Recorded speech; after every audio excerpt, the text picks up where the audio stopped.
주말 사이에도 최동석 인사처장을 둘러싼 과거 막말 논란이 끊이지 않았는데요. 특히나 문재인 정부를 향한 원색적인 비난에 이어서 현 정권 인사들을 향한 비난 목소리도 공개가 됐습니다. 다만 이 대통령은 의식한 나머지 공개 저격은 자제하고 있습니다만 여당 내에서도 최동석 처장에 대한 반대 목소리가 점점 커지고 있는 상황입니다. 대통령실은 아직까지 입장 없다라는 말로 일축을 하고 있습니다만 또 이재명 대통령의 고심도 깊어질 수밖에 없어 보입니다. 자, 먼저 주말 사이 새로 나왔던 최동석 인사처장의 과거 발언부터 보여드리겠습니다. 들어보시죠. 정청래는 항상 자기 얼굴이 나는 곳에 나타나서 자기를 과시하는 거예요. 법사위원장 하는 걸 보면서 그거를 확연히 느꼈습니다. 앞으로 몇 년간은 이재명의 시간이에요. 정청래의 시간이 되면 안 됩니다. 이 사람은 공직에 나와서 어떤 일을 한다기보다는 비서로서는 아주 적격입니다. 도에서 가장 중요한 거 3가지만 하면 돼요. 나머지는 다 밑에 실국장들로 내옮겨서 주고 그들이 하도록 하면 됩니다. 그게 리더십이에요. 근데 그거를 못합니다. 자, 지금 들려드린 발언은 비교적 최근 발언이기도 합니다. 지난 1월에 했던 발언이 이제 김경수 지방시대 위원장을 향해서 리더급은 아니고 비서는 굉장히 탁월한 능력을 갖고 있다라고 이제 일종의 폄하를 했고요. 불과 지난달에는 정청래 의원을 향해서 자기 과시형이다라면서 또 이재명 대통령의 시간인데 정청래의 시간이 되면 안 된다라는 경계하는 모습도 보였습니다. 정우상 논설위원께서는 어떻게 좀 평가하십니까? 예, 이 최동석 인사처장은 원래 이제 인사 전문가라는 이유로 발탁이 됐습니다. 그래서 뭐 한국은행이나 민간 회사에서 이제 인사 전문직을 했던 분인데 막상 인사와 관련된 건 전혀 논란이 안 되고 과거에 했던 방송에 나왔던 이야기들이 논란이 되고 있는데 제가 이분의 발언들을 쭉 봤는데 어떻게 보면은 뭐 상당히 당사자에게 막말일 수도 있겠지만 예를 들어 아까 뭐 정청래 법사위원장에 대한 평가는 어떻게 보면 되게 객관적이고 정확한 평가이기도 하거든요. 그 얘기는 뭐 그럴 수 있다라는 납득도 일부 되긴 해요. 그런데 듣는 사람에게 어떻게 보면은 거짓말로 기분 나쁘게 하는 경우가 있고 팩트로 기분 나쁘게 하는 경우가 있는데 이분 같은 경우는 물론 경우에 따라서 다르긴 하지만 상당 부분은 팩트에 기반해서 상대방을 기분 나쁘게 하는 막말로 이렇게 보이게 하는 이런 측면도 있습니다. 하지만 그걸 떠나서 이분의 가장 큰 문제는 기승전 이재명 대통령. 이재명 대통령을 제외한 모든 사람들은 다 XX고 다 수준이 떨어지고 다 문제가 있습니다. 특히 이 민주당 사정을 좀 아시는 분들은 좀 아시겠지만 이재명 대통령과 그리고 문재인 전 대통령 세력 간에는 2022년 대선 이전, 2017년 대선 때부터 상당한 앙금이 있었던 게 사실이거든요. 그렇기 때문에 저분의 저 발언은 어떻게 보면은 이재명 대통령과 가까운 분들의 어떤 민주당 내부 사정, 문재인 전 대통령과 가까운 분들에 대한 어떤 감정, 이런 것들이 적절하게 반영이 돼 있기 때문에 더 정치적으로 어떤 이 다이너마이트 같은 어떤 이 휘발성을 갖고 있다고 볼 수 있겠죠. 알겠습니다. 최동석 인사처장에게 그 인물평을 당한 사람은 앞서 보여드린 두 사람뿐만 아니라 여러 사람들이 있습니다. 이번에도 역시 이재명 정부에 기용된 인사들인데요. 바로 지난주 임명식을 가진 정성호 법무장관. 정성호 법무장관은 친 이재명계의 좌장으로 꼽히죠. 그리고 구윤철 경제부총리에 대해서도 이렇게 평가절하했습니다. 화면 함께 보시죠. 정성호 법무장관 향해선 왜 이리 XX 같은가? 안 좋은 말이 들어갔으니 XX겠죠. 민주당의 가장 큰 문제는 정성호 같은 인물들이 너무 많다는 것이다 라고 비판했습니다. 앞서 말씀드렸지만 정성호 장관은 친 이재명계의 좌장입니다. 사법연수원 동기이기도 하고요. 이재명 대통령과. 그리고 구윤철 경제부총리를 향해서는 청와대와 내각이 모피아에 포획됐다. 얘네들을 보니 이 위기 상황에서 그냥 이렇게 마무리되겠구나 싶다. 무능력함을 지적했습니다. 부장님 변호사는 어떻게 보셨습니까? 그러니까 이분이야말로 정말 개딸의 로직하고 똑같다 이런 생각이 들었어요. 이재명을 놓고 결국 이재명이 하는 거에 대해서 뭐 레드팀의 역할을 하는 것마저도 이제 수박으로 몰아가는 그 논리다. 왜냐하면은 정성호 의원 같은 경우에는 레드팀의 역할을 하면서 결과적으로 때로는 중도층의 마음도 가져올 수 있는 역할을 하고 네. 그것이 이재명 대표에게 결국은 도움이 된다 이런 평가들을 많이 했는데 그 당시에 조금이라도 이게 결이 다른 얘기가 나오면 그것도 못 참는 거예요. 그러니까 정말 이분은 어떤 결과적인 도움이 되고 말고가 아니라 그냥 단발적으로 그냥 지지층이 어떤 거에 반응할지 이거에만 골몰했던 게 아닌가. 거의 이재명을 교주로 모시는 그런 정도의 마음 아니면은 저렇게 하기 힘들다. 결과적으로 정권을 획득하고 정당이 나아가야 될 방향에 대해서는 고민이 없다. 그러니까 자기야말로 인사와 관련해 가지고 전문가라고 얘기하는 건 굉장히 민망한 것 같아요. 왜냐하면 인물평에 대해서 이렇게 논란이 벌어지면 사람 보는 눈이 업되는 거거든요. 그리고 자기가 인사 전문가로서 자기 보는 눈이 맞다라고 하려면은 네. 자기가 다 폄하했던 인물들을 발탁한 이재명 대통령은 지금 뭐가 되나요? 그러니까요. 다 이상한 사람만 썼으니까 이재명 대통령은 보는 눈 없네. 이 얘기까지 나와야지 논리적 완결성이 있을 텐데 또 그건 없어요. 그러니까 그냥 아첨꾼이다. 저는 인사에 대해서 이분이 누가 추천했는지 이런 거 지금 밝혀진 거 아무것도 없잖아요. 네, 너무 궁금합니다. 그래서 저는 저분이 유튜브에서 저런 발언했기 때문에 이재명 대통령이 직접 픽한 게 아닌가 그 이런 생각이 들 정도거든요. 정말 그야말로 코드 인사의 결정판이 저 혁신처장이다. 인사혁신처장이기 때문에 저분은 앞으로도 계속 누가 될 거라 가지고 지금 빨리 사퇴하지 않으면은 자기가 그렇게 존경에 맞이하는 이재명 대통령에게 자기가 큰 부담 주는 사람이 될 것입니다. 장윤주 변호사님, 그러니까요. 과연 그 최동석 인사혁신처장이라는 사람을 누가 발탁했을까 너무 궁금한 부분이기도 한데 이 부분에 대해서는 많은 사람들이 잘 모르겠다라는 대답만 주로 하세요. 그리고 정성호 법무부 장관 향해서도 굉장한 비판의 목소리를 내고 있지 않습니까? 사실 정성호 법무부 장관 하면은 이재명 대통령과 굉장히 가깝고 그리고 가까운 수준을 우리가 정말 막역하다는 수준을 넘어서는 관계로 잘 알고 있고 그리고 평소에 국회에서도 여러 평가들이 뭐 합리적이고 온화하다라는 그런 성품을 갖고 있다 이런 평가를 받고 있는데 네. 그래도 저렇게 비판하는 이유는 뭘까요?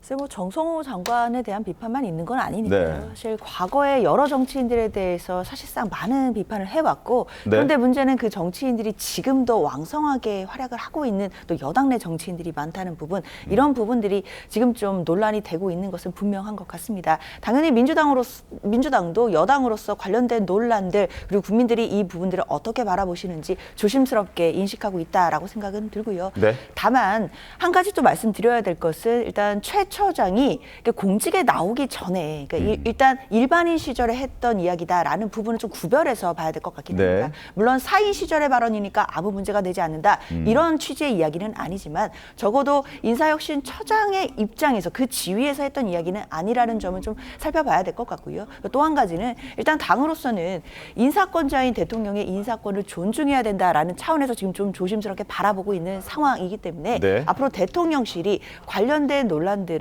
어떻게 바라볼지 그리고 혹시 추가적인 어떤 조치가 있을 것인지 이제 이런 부분을 좀 더 유념해서 봐야 될 것 같습니다. 정우상 위원님, 지금 장윤주 변호사 말씀 주신 것처럼 과거 일이니까 공직에 나오기 전 일반인일 때 발언이니까 그 부분 크게 문제 삼지 않아도 되지 않냐라는 의견을 주셨는데 그게 아니지 않나요? 그러니까 그런 것들을 검증하는 과정에서 걸러냈어야 되는 것 아닌가라는 지적도 나오고 있잖아요. 그렇습니다. 제가 이분이 워낙 특이한 발언들을 많이 하시고 네. 워낙 언행이 특이해서 제가 좀 이렇게 연구, 뭐 조사 비슷하게 좀 해봤는데 이분이 1955년생입니다. 아, 한국 나이로 55년생이군요. 70입니다.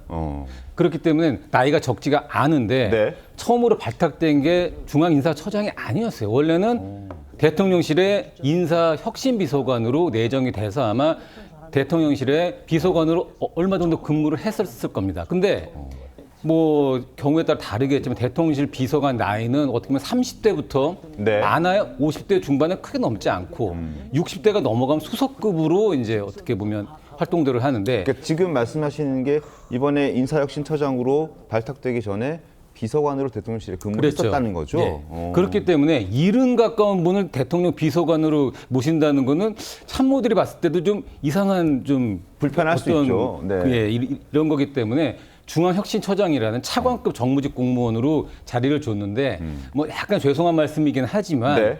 중앙혁신처장이 역대 어떤 분들이 중앙인사혁신처장 했는지 혹시 기억하시는 분 있어요? 아, 어떤 분이 했나요?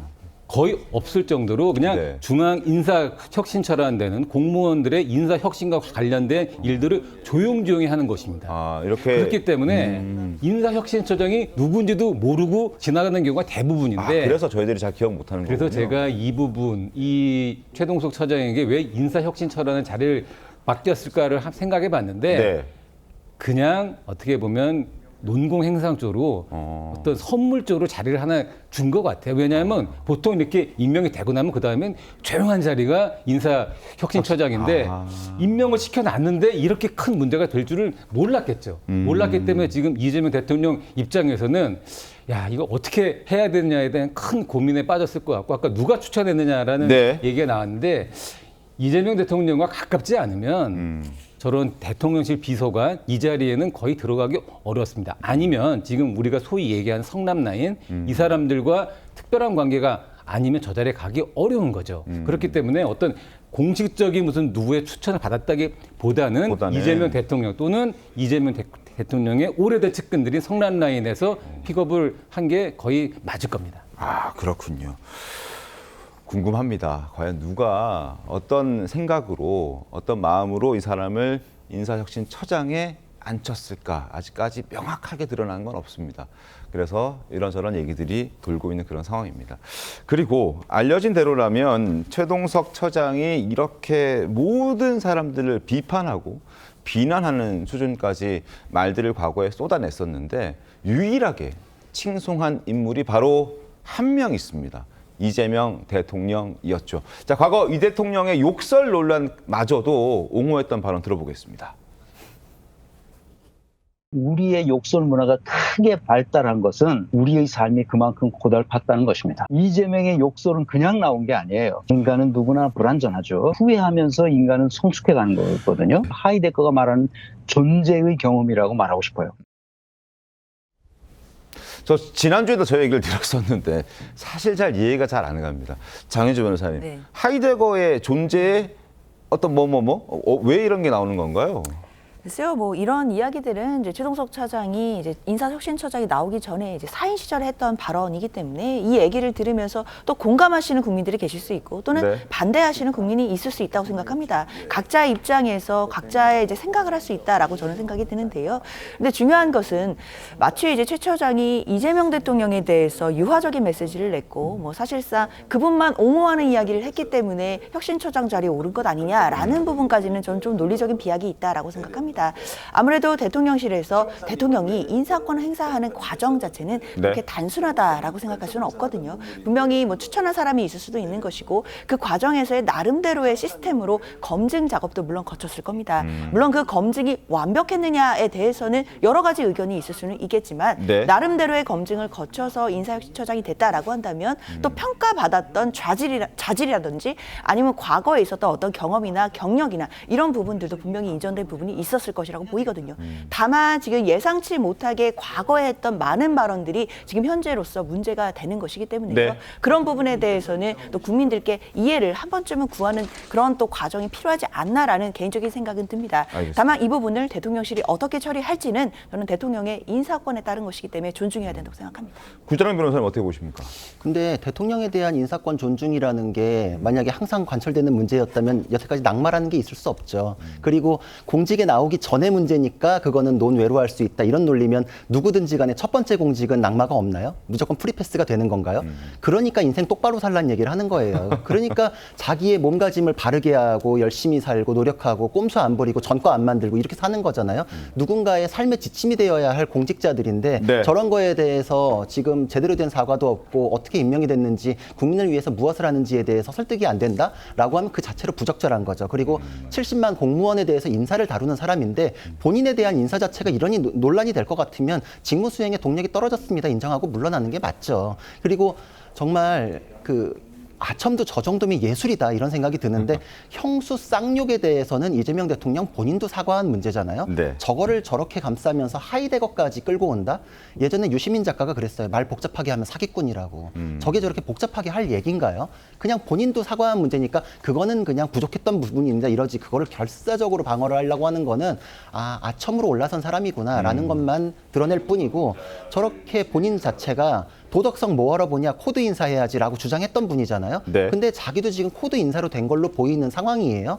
그러니까 앞으로 자기가 할 것도 또다시 코드 인사 하겠구나라는 얘기까지 또 올 수밖에 없어요. 이런 상황에서도 저걸 지킨다라고 하면은 코드 인사 하라고 저 자리에 꽂았구나, 이런 얘기 지금 나올 수밖에 없고 국민들도 그런 의혹을 가질 수밖에 없지 않겠습니까? 민간 기업에서 인사 담당했었던 거하고 정부 부처에서는 논리가 달라요. 그러니까 여기 정무직에서 코드 인사라는 건 그 자체로 정말 불법 소지도 있고 위법 소지에 있는 거에 대해서는 하면 안 되는 것들이 너무 명백하잖아요.